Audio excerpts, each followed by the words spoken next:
Welcome to the Dr. Broadway Podcast, the musical theater history podcast where a couple of doctors sit around and talk about Broadway. I'm your co-host, Dr. Kristin Stultz Pressley, joined as always by Dr. Tracey Brent-Chessum. Tracey, tell us what we're going to talk about today. So this is our first episode of Hooray for Hollywood, Micromester. So we're looking at those touring Broadway musicals that are based on films now. So we're moving out of the books and out of the jukebox and moving straight on to films, something that's specifically based on the film. I think most of the ones that we chose on this list, they are specifically like film origination, not like book to film to something else. Right. Okay. And I have a list of them. I wrote them out of what remains. So we've got Beauty and the Beast, Some Like It Hot, Spam-A-Lot, which, you know, Spam-A-Lot was not a movie, but it was the film universe of Monty Python that inspired that. Makes sense. Yeah. Yeah. So those are the ones that are left in Hooray for Hollywood. So yeah. So we're going to start with the iconic, the great film of the Gen X, or film trilogy of the Gen X generation. So we're starting with Back to the Future. Mm-hmm. Did you know that was a musical? Probably didn't. Most people didn't really realize that it was kind of happening. I think when did you first hear about it? I first heard about it like 2015 even, but I knew it was getting ready for London and not for Broadway, which I thought was interesting. But yes. So they were trying to get it ready for 2015, which would have in London. You're right, which would have been the 30th anniversary of the film. Now we're at the 40th anniversary of the film, insane. Which is humbling to say the least. Given that I remember, I keep getting older, and I don't. Yeah, exactly. It's like, I will tell you, I didn't grow up a huge fan of the film. I mean, it existed. I certainly knew the iconic moments because we saw them all the time. We saw the merchandising and the marketing that went along with it. I remember. I don't remember seeing the first one in the theater. I saw the two sequels, 2 and 3. Could have taken them or leaving them. My parents were of the ilk in the 80s where it's like they needed to look at it. I was 7 when it opened. Yeah, so they weren't going to take me to see it.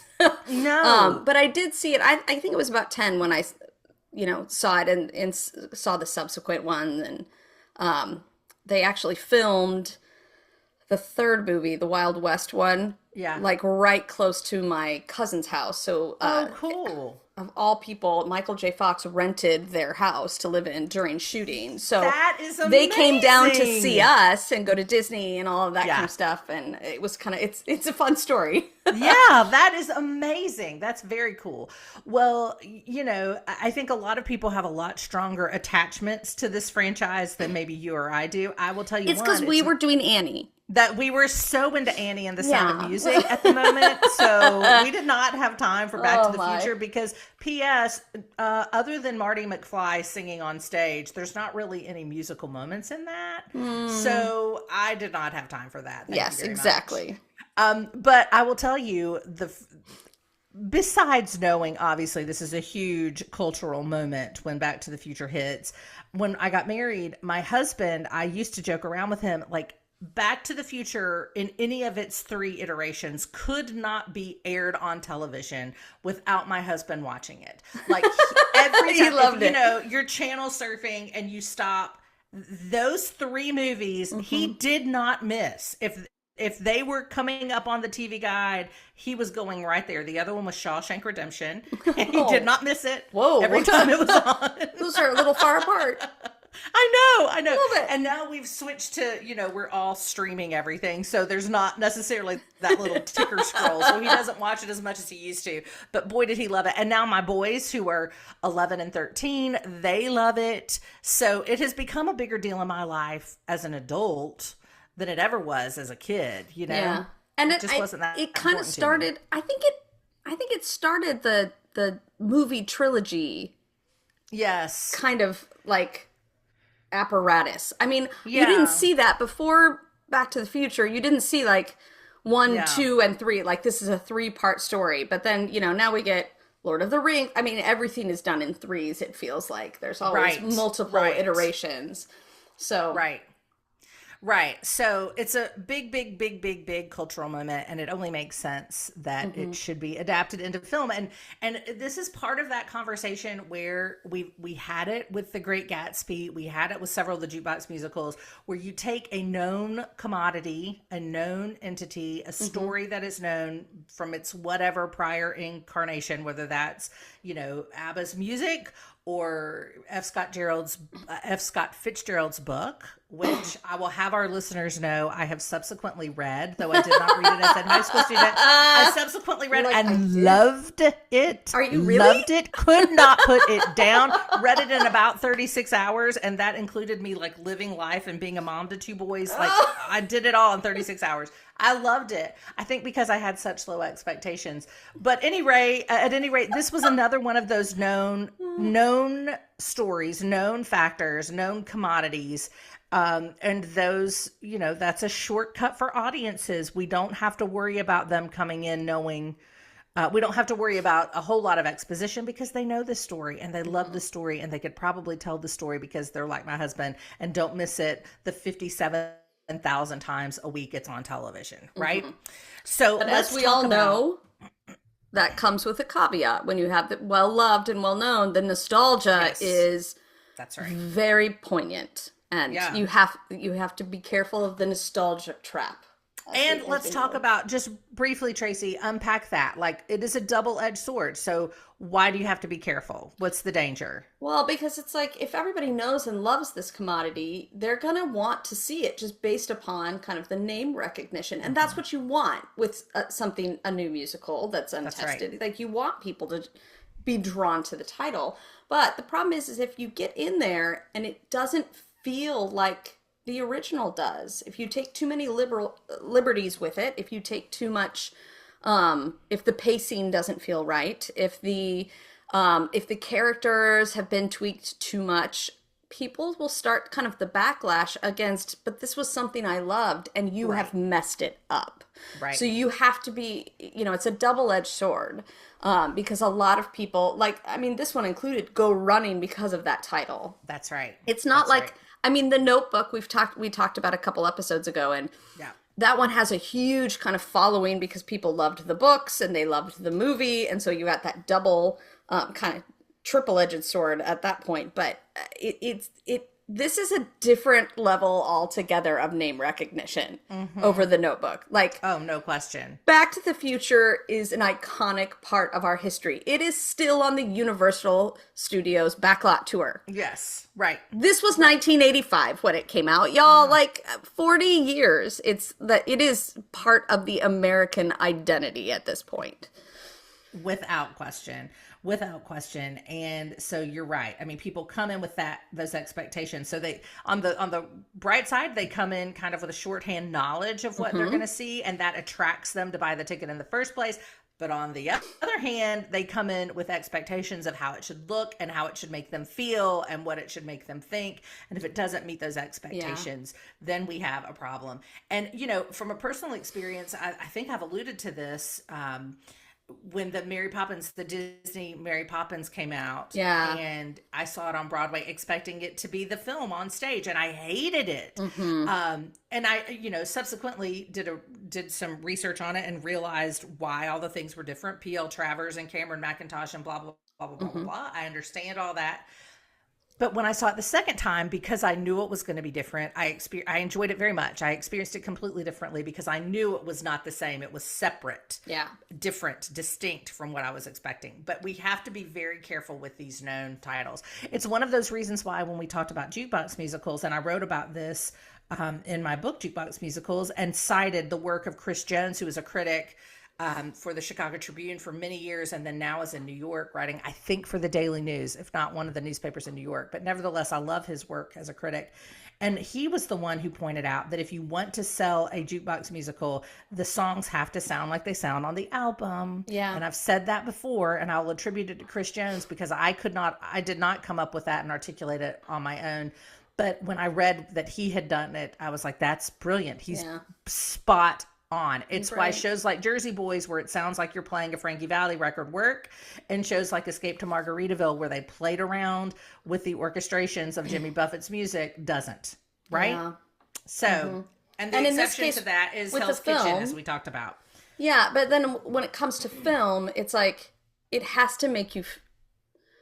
Yeah, okay, so music has to sound the way it did on the album. When it comes to just a film that wasn't a musical film, necessarily, it needs to make you feel the same way it did. That's right. When you saw it for the first time. That's right. And especially in this particular case where, I mean, this was the big get out of your seat, like, major blockbuster special effect show. And now we look at it and go, oh, like, there's so many... We've moved so far beyond that, but you've got to kind of attribute it the same way. How I felt seeing Back to the Future is the same way I felt seeing, oh God, it's to show you how often I go to the movies. But like when I saw Avatar for the first time, which I realize is almost 20 years ago now.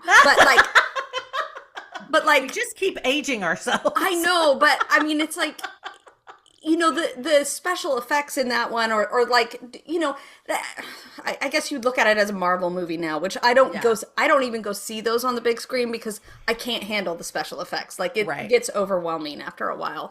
But it has to make you feel that kind of excitement. Like, it can't make it feel dull. Right. You need to be feeling like, yes, that's what I came here to see. Like, you've got to recreate that in people. So... Yeah, and the creators of this musical, and we'll get there, but the creators of this musical were very aware of that fact.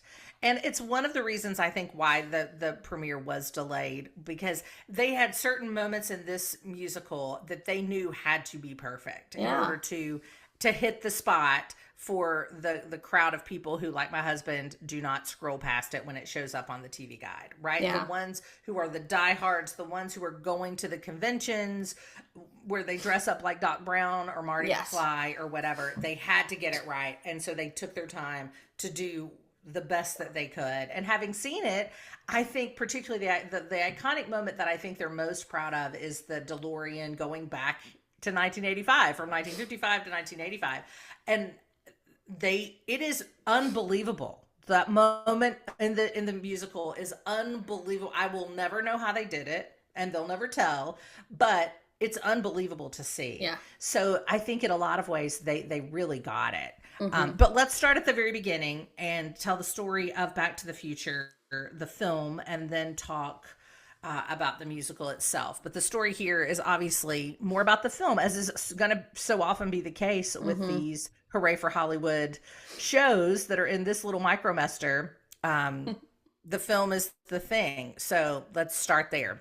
This, of course, starts with a director named Robert Zemeckis. And Robert Zemeckis, who directed the film, by the way, he grew up in a working class family in Chicago. There was not a lot of art in his home, but he loved television. Of course, he's growing up in the 60s. So TV is kind of in its golden age, and he loves it. He, in fact, credits it with saving his life because it showed him a world outside of his own experience, right? And that was incredibly impactful for him to see there is a world outside of my little working class family in Chicago.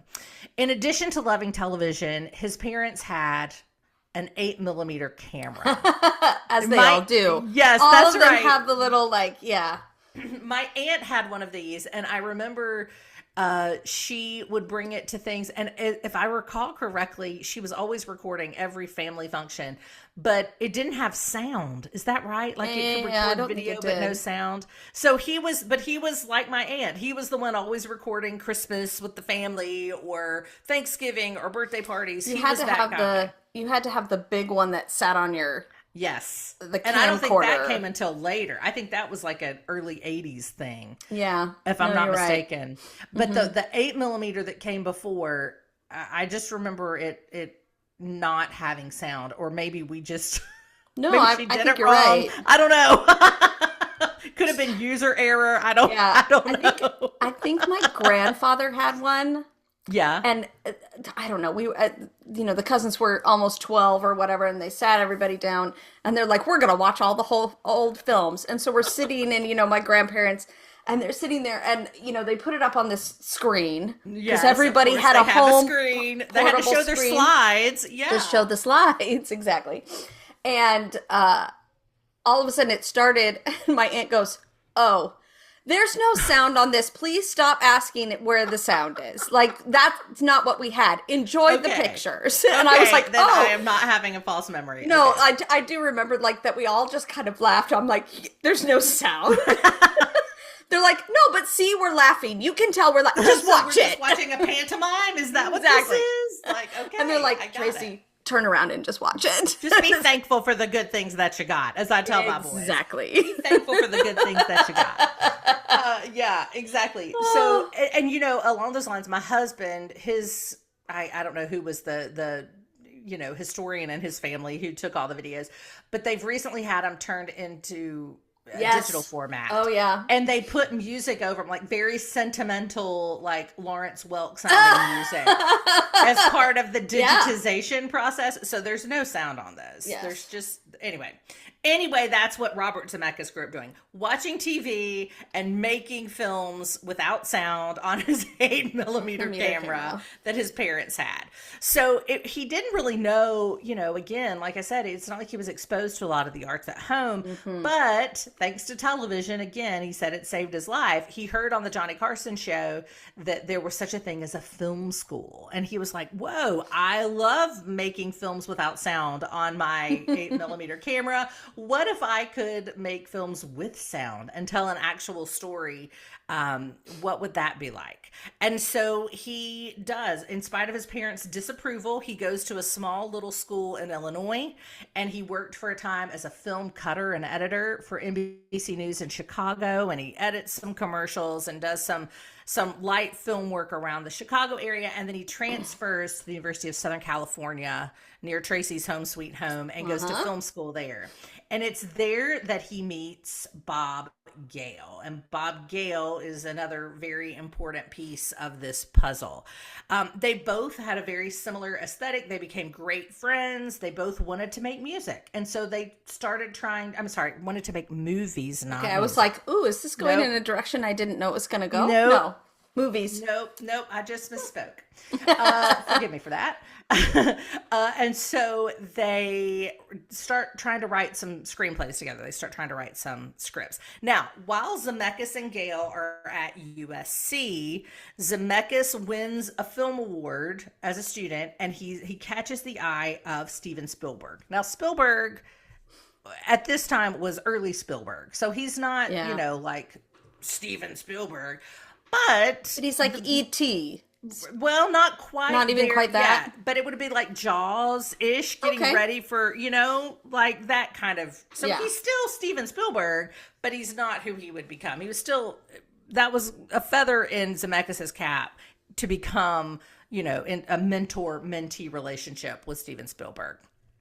At the same time that he's working alongside Spielberg on some things, he is still trying to write a big blockbuster hit movie with Bob Gale. They're just looking for the right story to tell. Mm-hmm. And it's in 1980 that they hit upon the right story. And that story comes from our buddy Bob Gale. So Bob Gale, like Robert Zemeckis, was a Midwesterner. He had grown up in St. Louis, and in the summer of 1980, he's visiting his parents in St. Louis, and he's kind of rifling through some things in his parents' basement, and he comes across his father's yearbook. And he and his father had gone to the same high school because his father, too, had grown up in St. Louis. And so when he pulls out his father's yearbook from high school, he finds out that his dad was the president of his senior class, which was a big deal. But you don't know that about your parents. You don't. You don't think about them having a life outside of you and before you, right? Mm-mm. So that was kind of where Bob Gale was. He was like, wait a minute, what? He was like popular enough to be voted in as the senior class president, but in fact he was. And that made Bob Gale wonder if we had been in that high school, because they went to the same high school, if we had been in that high school at the same time, would we have been friends? Or would we have been so different that we wouldn't have hung out together? What would it be like? And so that is when, that Would you have been friends with your parents in high school? I think so. I think we're very similar. What do you think? I think I've had this conversation with my mom, and I think we came to it that we wouldn't have been.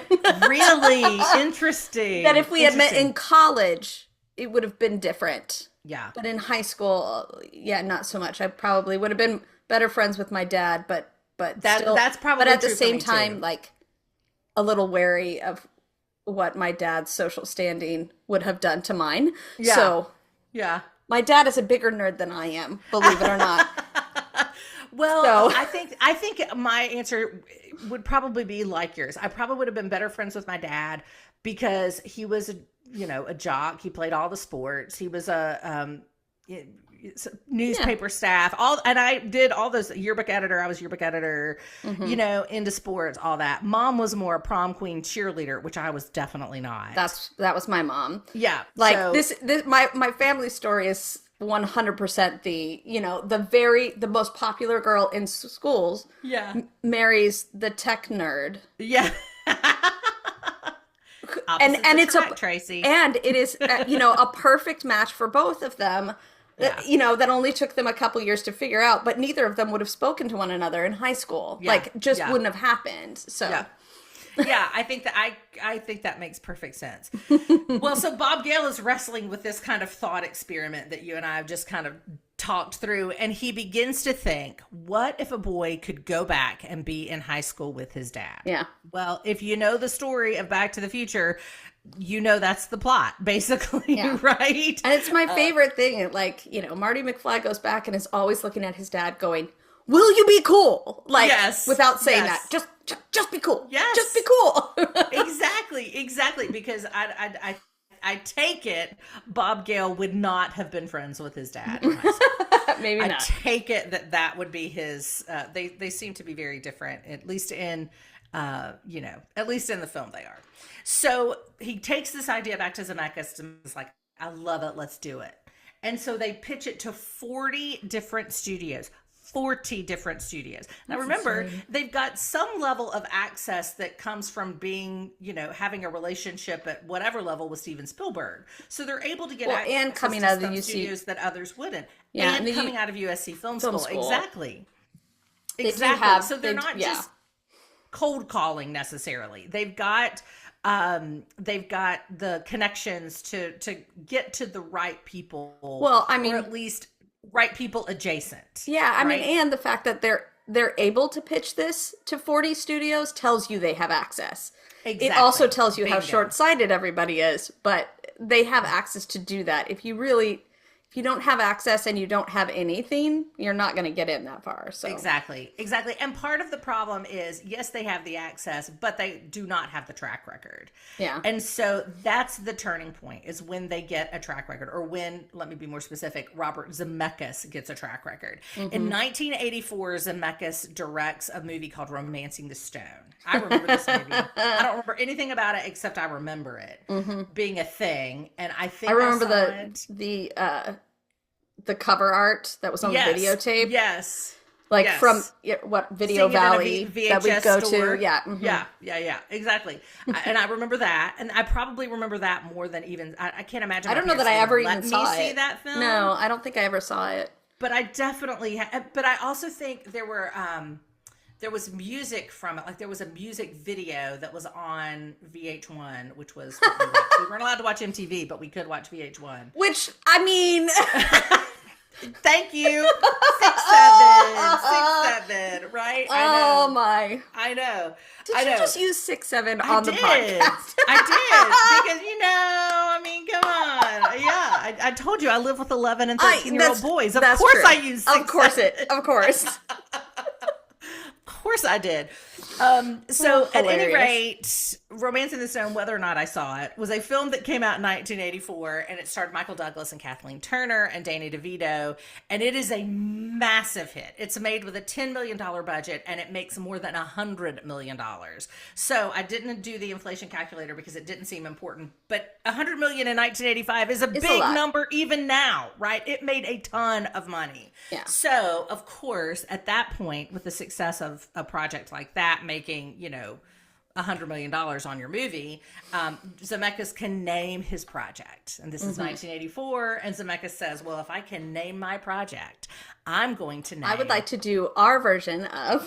Back to the Future. This is my project. And so he and Bob Gale get to work. Shockingly, that's 1984 that Romancing the Stone hits. By the summer of 1985, they've gotten Back to the Future produced, and it premieres. I believe it was July 4th weekend of 1984. It was a big deal. I'm sorry, 1985. So they were ready. It was a turnkey project. They were ready to go. So, of course, Zemeckis directs it, and Bob Gale and Zemeckis co-write the screenplay. It's released, as I said, in summer of 1985. I think it was July 4th weekend, if I'm not mistaken. And it grosses, on its $19 million budget, it grosses $381 million, not billion. Boy, that's nice. Good job. I can't even adjust that for inflation. It doesn't go that high. But it grossed $381 million, which today would be the modern equivalent of over $1 billion. $1 billion.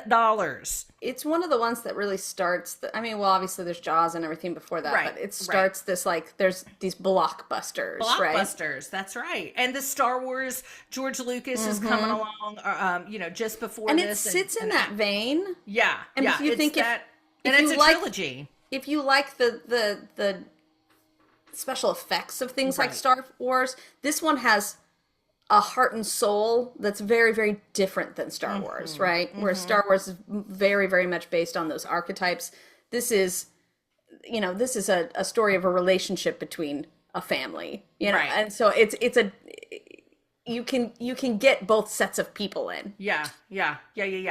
And, one of the reasons that it's been suggested, this was not my idea, but I think it's a good one. I don't remember where I read it, but one of the reasons it's suggested that it was so popular is because 80s movies, particularly in the early 80s, were notoriously raunchy. Yes, they were. Right? Which is why your parents and mine were a little bit like, we'll see it first. That's exactly right. Because the rating system...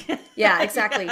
And the rating system didn't get to be something you could bank on until it felt like at least to the 90s. And I don't know if that was because I was getting older. Yeah. But they just always were so like, we're just going to be careful about this one. Well, yes. And even now I know, like, when I show my boys movies that were like Karate Kid or Back to the Future, before I let them watch it, I watched it to be sure, because I know those 80s movies that I know that they had a reputation, right? And that was by way of movies like Animal House and Porky's, that were very baudy and somehow got a rating that maybe wasn't completely indicative of what the film was actually in there. Yeah. So this was, and there are some like little wincy moments in Back to the Future, but by and large, it's a movie you can take the whole family to, right? Maybe not little baby people, but like 6, 7, 8, 9, it's fine, right? So it's a movie that the whole family can enjoy. And in the 80s, there were either kid movies or there were borderline adult movies, right? Yeah, there wasn't a lot of in between. Raunchy. And so this was an outlier. And Disney was even getting in trouble for... Yeah. Like, there wasn't a lot of Disney movies you felt like you could even bank and give your kids until like 88 or 86. 88. Little Mermaid was either 88 or 89. Yeah, exactly. If this was pre-Disney Renaissance. So Disney's doing these kind of creepy Secret of Nim, that kind of, just a different time. It was a different time. So anyway, regardless, and it goes without saying, Back to the Future was an enormous hit, makes the modern equivalent of more than $1 billion, and of course goes on to spawn 2 sequels in 1989 and 1990, eponymous sequels, Back to the Future 2, Back to the Future 3, and that were planned. Yeah, because it does. It says to be continued at the end of the first one. That's right. Exactly. So, it spawns in the same way that Star Wars did. It spawns a whole cottage industry of fandom, right? Yep. We begin to have Back to the Future conventions, and we begin to have cosplay of Doc Brown and Marty McFly and even Biff and all of these characters, this whole, universe. And so it is announced at one of those events. It was actually at a DeLorean car convention. What in the world? Yeah, isn't that wild?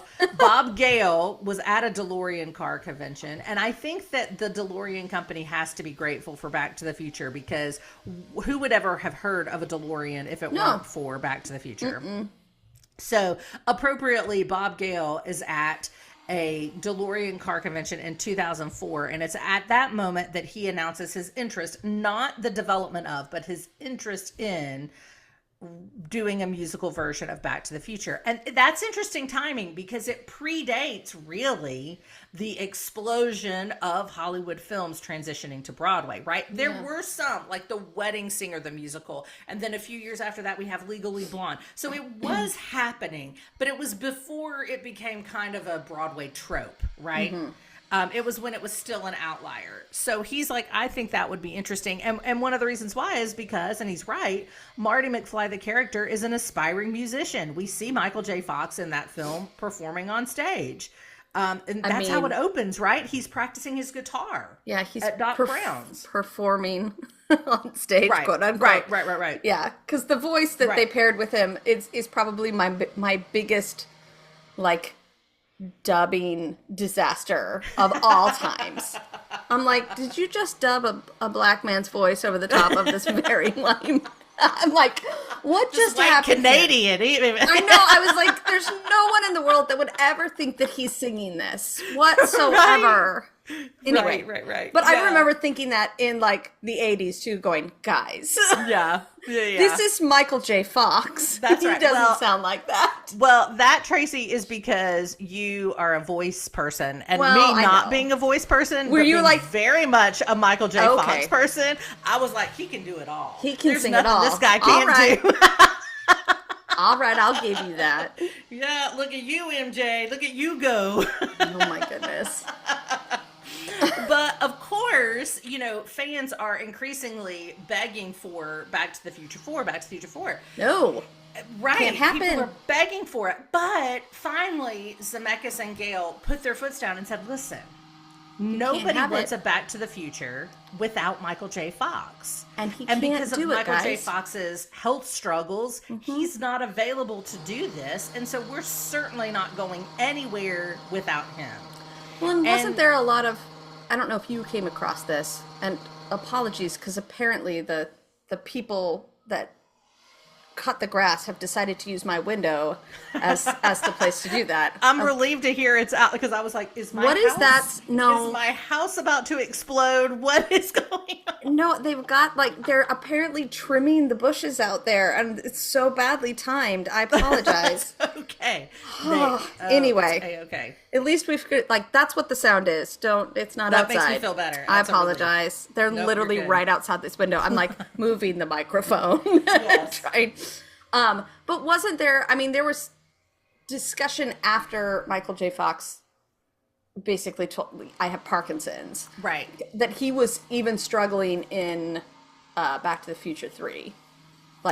They were. I think that might be when it did start, and he would have been he was very late young. 20s? Yeah, I think it was late 20s when it was diagnosed. That he was with some of the stunt work. He was why am I struggling with this? Yes. And then it just kind of got progressively worse. I think you're right about that. I can't say exactly, but I do vaguely remember reading something along those lines. I think everybody knew. It's no, this is the conclusion of this. So right. Yeah. Right. You can't, and I admire the fact that Gale and Zemeckis, first of all, they've made more money than they could ever spend. Mm-hmm. But second of all, that they realize rather than try to reboot this with somebody younger or to recreate what we had with Michael J. Fox, this is the end of it. Just that's it. And so kind of the way around that, as there is audience demand for this film, is to say, well, we're going to do a film, not an adaptation of a musical. They wouldn't consider it necessarily an adaptation, but kind of an inspired by sort of situation where there are some differences between the film and the musical not significant differences, but there nevertheless are some. But they also try to capture enough of those iconic film moments that it feels similar to Beetlejuice in that it feels like the original but different. Yeah. Does that make sense? It needs to stand on its own 2 feet. You can't right. actually do a movie on stage. That's you right. Can't do any movie on stage. No. Like, it just doesn't quite work that way. So Paige it's like and Julie Taymor. I know. Well. Oh my goodness. I'm sorry, Julie. I love you, but Spider-Man is a train wreck. But that's not for today. We have lots of stories about Spider-Man. We should really talk about it one day. And the fact that it has never toured and so would never be a part of this podcast. Yeah. We need we need an offshoot of our episodes. We do. Yeah. The spinoff. The spinoff to talk about the things. The B-sides. Dr. Broadway Podcast, the B-sides. The B-sides. I love it. Okay, so they decide that, in 2004 is when Gail says, I'd be interested. I will never do Back to the Future 4 because we can't do it. Nobody wants to see it without Marty McFly, and nobody will ever be Marty McFly except for Michael J. Fox. Yeah. But it is finally announced, I believe in 2012, so 8 years after he says that at that DeLorean convention, that it's announced that they're going to start development on a musical. Again, not an adaptation, but kind of inspired by kind of thing. And notice where they're going to do the adaptation. Yes. It as Tracey points out, it's going to happen in the West End. They're readying this for production in London. Which makes no sense. Right. This is like the Americana movie of all Americana movies. Right. And you're going to do it in London? Right. So they know something that we don't. Yeah, they do. And we see this more and more. And that's something we may revisit at another time. Not just the finances of it though, too. I think it's a very safe way to do it. Mm-hmm. And part of me wonders when I go, this is the most iconic American, musical that we're going to get. For a while, this is something that everybody knows, has tons of name recognition, and should go straight to Broadway. We've got to make sure that it works as a musical, not just as a name. Mm-hmm. And in that way, doing it in the West End is not a bad idea because obviously they know about, the good folks in London have seen the movie. Yeah. They don't have the iconic American attachment, aren't going to have the attachment to it, so it's going to have to work as a show first. And I actually think that this shows a little bit of foresight on their part, because they're otherwise it's I can put whatever I want on the stage and people are going to still come to see it on Broadway because they've heard of it before. It could be terrible, we could get completely panned, but they did want at least to see if they could make it work. So what you're saying is, in essence, they used London as their out-of-town tryout. Yeah. Is that what you're... Yeah. Yeah, and I think it's because that makes a lot of sense. You can't do, the iconic American thing, in America, and actually get a good feed on if the story works in that medium or not, because people are too wrapped up in the nostalgia. So I wonder if this wasn't just a very calculated decision. I mean... Obviously, as you alluded to, we still have a lot to talk about when it comes to the finance part of it, the producing part of it, which I think plays a big role in it as well. But this isn't one that would need to worry about the financing part. It doesn't seem I wouldn't think so. I wouldn't think so. But that's a great point about London being, in essence, an out-of-town tryout. But where are you going to go out of town with the iconic American movie? It's iconic all across America, not just in New York. Yeah. And so you take it to London. I think that is a good point and potentially what they were thinking. But they start development in 2012. The plan was, like I've already said, was to premiere in the West End in 2015, which would have been the 30th anniversary of the film. But that was delayed because they lost their director. And the reason was, from that 2012 moment when they announced that they were going to begin development, they did, of course, as happens, a number of workshops. And in the course of having those workshops, the director, Jamie Lloyd, who had been Who's very famous and a very Yes. great, I mean, a good musical director. Yes, had been brought in to direct, and he left in 2014 after a couple of these workshops because of creative differences. And the straw that broke the camel's back, according to most accounts, is that Jamie Lloyd said Biff, of course, if you know the story, you know who Biff is. Biff is the ultimate bully, and Biff is the villain of the show. And he says Biff is a villain, and he'll seem more villainous if he does not sing. And Bob Gale, who's writing the book, and Alan Silvestri and Glenn Ballard are writing the music. These are pop music writers, film music writers. And they're writing the music. I think Glenn Ballard had a lot to do with Jagged Little Pill as well, Alanis Morissette. At any rate, that's the world that he comes from. But Bob Gale says, no, Biff is going to sing. And that was the straw that broke the camel's back. And Jamie Lloyd says, well, you know what? I can't get on board with that, so I'm going to go do something else. So they lose the director. Yeah. The show probably wouldn't have been ready in 2015 anyway. It's, so I think that bought them some time to really keep working and get it right. So, this one, I remember speaking, years ago, at the Peace Center in Greenville, South Carolina, and talking about a film adaptation. I don't remember what it was, but I remember telling them there were literal single-spaced typewritten pages of films that had been announced to be developed as a musical. And I remember years ago telling them one of them was Back to the Future. So it had been in the works for so long, but it's not until... It took a long time It took a long time. And a part of it was, like I said, they really wanted to get those iconic moments right. They had to figure out how to get, the DeLorean to go back in time. Like, what are those iconic moments that you need in this particular show? You need the DeLorean going back to the future. You need the Under the Sea dance where Marty's on stage. You need that. And you need him singing Johnny Be Good. Yes. And you need that. So those are a handful of them. You've got that moment where he shows up at Doc Brown's house and he gets blown back by the speakers. That's often in film montages, and that's in the musical. And then you need like the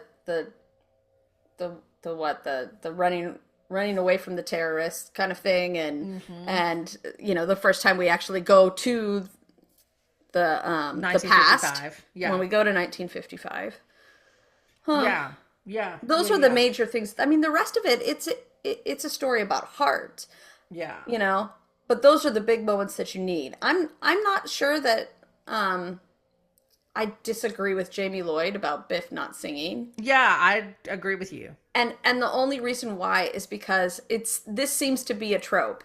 Like when you move a musical from film to the stage, and you let the bad guy sing, it takes away some of his power, because the power differential is so different, and how you create a person who can be that pushback, who can be that bad guy on film is so different than how you create it. If you think about Javert in Les Mis, he is a thinker and he sings, and we understand where this man is coming from, even though he's the bad guy, right? Yeah, but I don't want to know what Biff is thinking back in there, because I don't want him to have a third dimension. No, because I think he is he's a flat character for a reason. Right. It's what gives it power. And so when you let somebody sing, it becomes a problem. The same thing happened in Newsies when they let Joseph Pulitzer sing. They actually pulled a whole bunch of his songs. There was a whole bunch of the songs in the Paper Mill tryout that we saw, where he's literally doing jazz hands and singing about how he is too big. No, he goes, I'm too big to fail.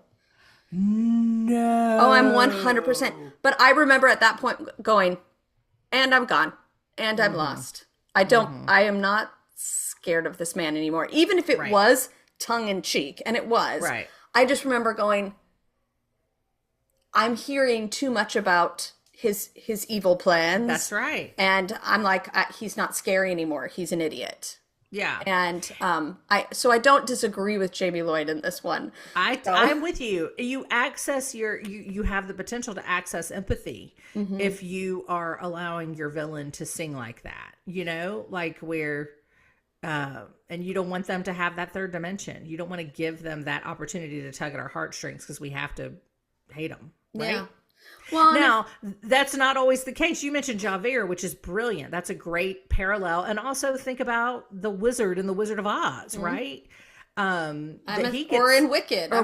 Wicked. I'm a sentimental man. A sentimental man. But when you're introduced to these characters as the fact that they are powerful and flat, that makes them more dangerous on film. That's right.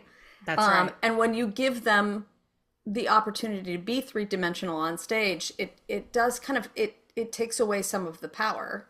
Yep. Because I think that's a great point. Their ability to scare us is literally because we don't know what they're thinking. Right? I don't want to know what Biff is thinking because I'm pretty sure it's stupid. Yeah. Anyway. And I don't remember let me look this up. Real time. Does Biff sing in back? I don't remember if he does end up singing. You saw it. I know, and I don't remember. Yes, he does sing. So I couldn't remember if he did or not.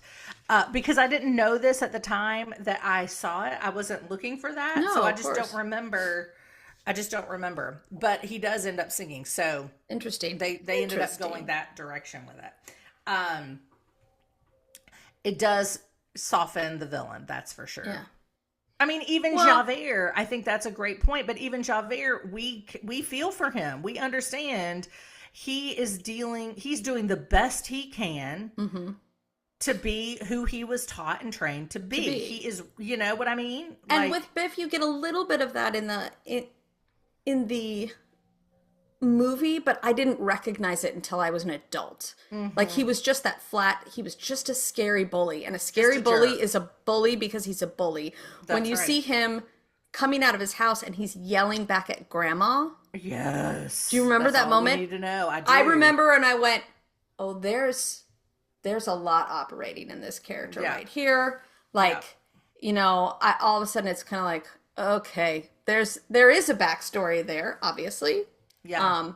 And I don't want to get too close to it because then I'm going to have to feel bad for this guy who's bullying him, and I just want to be mad at him. Anyway. Yeah, exactly. So I think you make some great points, and I think, Jamie Lloyd ultimately had a point. They ended up going with singing in the show, and it didn't take me out of the show at all, but I think it would have been a stronger, more dramatic choice to make to have him not sing. Interesting, But I digress. So anyway, the musical premieres in the West End in 2022. Now, part of it was they wanted to get everything right. Another part of it was the COVID pandemic delayed its opening, as it did many, many other shows.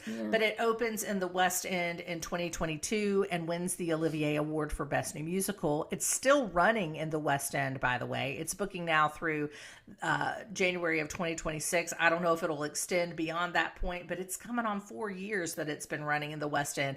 But what's very interesting is that it premiered at the Winter Garden Theater on Broadway in August of 2023. And we heard nothing about it. Right? They didn't do any, nothing. I'm sure they thought they didn't have to. They probably didn't. I didn't realize it ran that long. I thought it opened and closed. Yeah. 2 years? No, almost. Well, about you're right, a year and a half, 600 performances. That's a lot. That's a lot. I thought it immediately closed and went on tour. Yeah, no, it ran longer than I realized too. Almost 600 performances. I think it was 597 was the exact number at the Winter Garden Theater beginning in August of 2023. It got 2 Tony Award nominations. Roger Bart, who played Doc Brown, was nominated. And then the scenic designer was also nominated. Neither one of them won. It won no Tonys, but was nominated for 2. I mean, and that scenic designer, though. Yes. And that there's a great video. I think it's available on the show's website. If not, you can get it on their YouTube channel. I've used it when I presented about this show.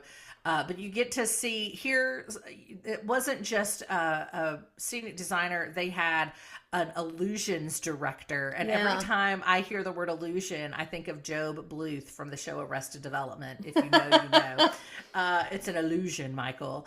And they had an illusion director who had worked on Harry Potter and the Cursed Child, I believe. Yes, exactly. So they brought in somebody to work on, to make it more quite literally magical. Yeah, so well, it wasn't just a traditional scenic design. It was a team effort to create these iconic moments. Mm-hmm.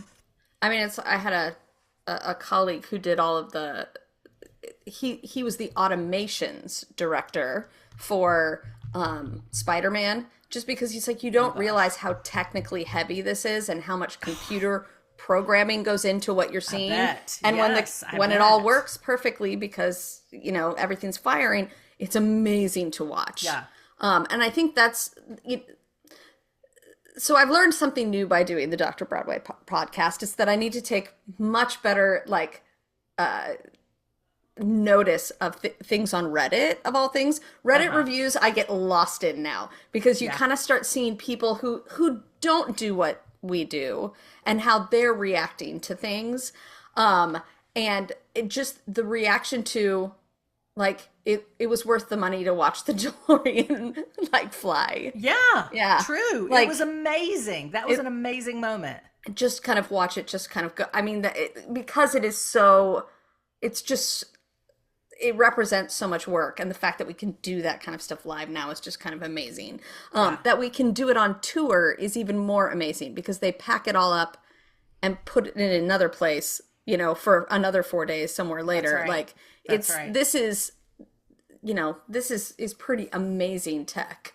And everybody limits where it can tour, because not every theater is going to be able to accommodate all of the space and technology that they'll need in order to accomplish that. Well, and something like this, I remember a conversation. It's like, well, is this show going to be able to tour? And obviously, if they're using the illusions director from Harry Potter, like, they've just started touring, but they're learning from Spider-Man, aren't they? That couldn't tour and never did tour, and just kind of died right where it was, because, you know, they couldn't do this kind of stuff, you know, and pack it all up and go somewhere else the next day. Like, just wasn't able to do. So they're obviously kind of learning from that, but it feels like over and over and over again, what I see from people who have seen the show is just like how amazing the spectacles are. Now, I'm going to get a little heady on us here. We're going to talk about Aristotle. So Aristotle, our friend. Writes. So all of Western criticism, all of Western theater criticism is literally based on this document that we only have half of, called the Poetics. And we only have the tragedy half. We don't even have the comedy half. I really, really would love to have seen the comedy half. I still lament that. Anyway. But anyway, in this book, he isolates. He's like, there's six things basically a good show needs, and you need them in like this order. You want plot, and then you have to have good characters. You have to have a good idea or thought, and then you've got to have diction, like, so good lines, good diction, and then music, melody, and then spectacle. And he's like, a little bit of spectacle doesn't hurt, but it has to remain on the bottom. It cannot be more important than the rest of these things. The trouble here with something like Spider-Man, with something like Harry Potter, with something like Back to the Future is, where is that spectacle going to land? Because if what you do is you take our friend Aristotle's 6 elements and flip them into reverse order, and you start with spectacle and all of the bells and whistles, but the plot is kind of, we're losing the plot, or we're losing the characters. If those don't remain the primary, that's where people start to kind of push back against it. Most of what I've read from, again, this is a one that review wise, it would be better not to read them before you go. Yeah. You know that you're walking into this is spectacle heavy, because they know that your nostalgia is going to, like, I don't know, your nostalgia is going to interact with the spectacle more than it is going to interact with everything else. Like if they didn't have the spectacle in this, there would be no reason to do it. So just know, like, review wise, people kind of felt like that it had lost the thread of the heart of the characters. Like that didn't quite work the way it did in the movie. And that makes sense, because when you're turning something like a movie into a show like this, and you have to make that DeLorean fly 8 times a week. How are we, like, the lead up goes to that. So this is just kind of, it's another one of the shows where people, they're very split on it, right? It's either you love it or you leave it intermission is kind of what I've seen. I don't know. Is that what you've seen kind of as far as the response? I think so. And I would say, as someone who studies musical theater, but yet enjoys it most of the time, I enjoyed this show. Yeah. And it could be that I was there with my husband and my sons, all of whom love it. Well, and yeah. so I enjoyed it from that perspective. But I just thought... But did they have any complaints about it? No. No, they loved it. No, they loved because it. They're checking off the boxes of the stuff that's like the nostalgia that's important to them. Yes. You are not going to see a piece of musical theater art. No. You're going to celebrate American nostalgia and the wonders of live technology. That's exactly right. And as long as you know that's what you're walking into, you're going to have a great time. Agreed. And I think that there's room for that in our world. So yeah, I agree with that completely. I did enjoy it. It's not one that I'm like, I'll go see it every time it comes to town. I'll take my boys if they want to see it again. I would for sure take them again. I didn't hate it. But it's not one that's going to rise to the top of my list, but I did enjoy it. But for little guys, like, oh my gosh, could you imagine seeing this as a small boy? And being gosh, when that DeLorean takes off and whoosh, we were all had chill bumps. Yeah, it was it's just incredible. And you can't help but scream and yell and be like, oh you my really, gosh. truly cannot. And that's what I was talking about, the film, like, you have to have the same feeling that you had in the film. That's exactly right. Lots of people who are musical theater people, like, are just like, what is this book and what is happening? Like, I don't understand. And I'm like, it's not about that. Check that at the door. Who cares? Just enjoy it. Enjoy what it's there to do. That's right. That's what it is. Let's not get too high and mighty about it. It's Back to the Future. And it operates it operates for us in the way that we need it to. Like, it is the nostalgia, and it is like, if nothing else, like, artistically, like, the technical theater arts are just booming. The stuff that we can do is just it's just insane. In the last 20 years, musical theater has just completely radically changed when it comes to tech. And just amazing that we can do that. And I support the ability for us to continue to do that. I also support the fact that, I'd like all of this stuff to be a little bit more integrated, but that's me coming from the historian musical theater person aspect. Doesn't mean you throw the baby out. I say that a lot on this. Don't throw the baby out with the bathwater. Not as much as I say nevertheless, apparently. Well, so it's okay. Or me, I say Oh well. Oh, me. Well, is that all we have to say about this one? Are we good? Yeah, go see it. So? Yeah, I think you'll enjoy it. I really do. Even if you're not a fan of the movie, I thoroughly enjoyed seeing it. Again, I was there with my family and they enjoyed it, so I may have had some bystander enjoyment. I don't know, but I thought it was fun. Watching your kids watch it. Yeah. But do you remember any of the music? No. Yeah, okay. So, right there, you're starting to check off some boxes. That's a great point. This is about the DeLorean, y'all. That's right. That's okay. Point. It's totally okay to be that. Yeah, that's right. That's a great point. So it maybe didn't need to be a musical. Maybe not. It could have just been a stage play like Harry Potter. That's a great point. I remember when they said they were going to make something for the West End. I remember going, please tell me it's not going to be a musical. when it came to Harry Potter, and I was like, thank you for making the right call on that. Yes. Could you imagine Voldemort singing? No. Anyway. No, absolutely not. All right, now I'm done. Absolutely not. Okay, I think you made a great point, and I'm glad you pointed that out. So, on that note, that will do it for the Dr. Broadway podcast. Tune in next time when we'll be talking about Beauty and the Beast, the musical, of course, that launched the so-called Disneyfication of Broadway. And until then, you can connect with us via email at hello@drbroadway.com. We're on Instagram, YouTube, or TikTok at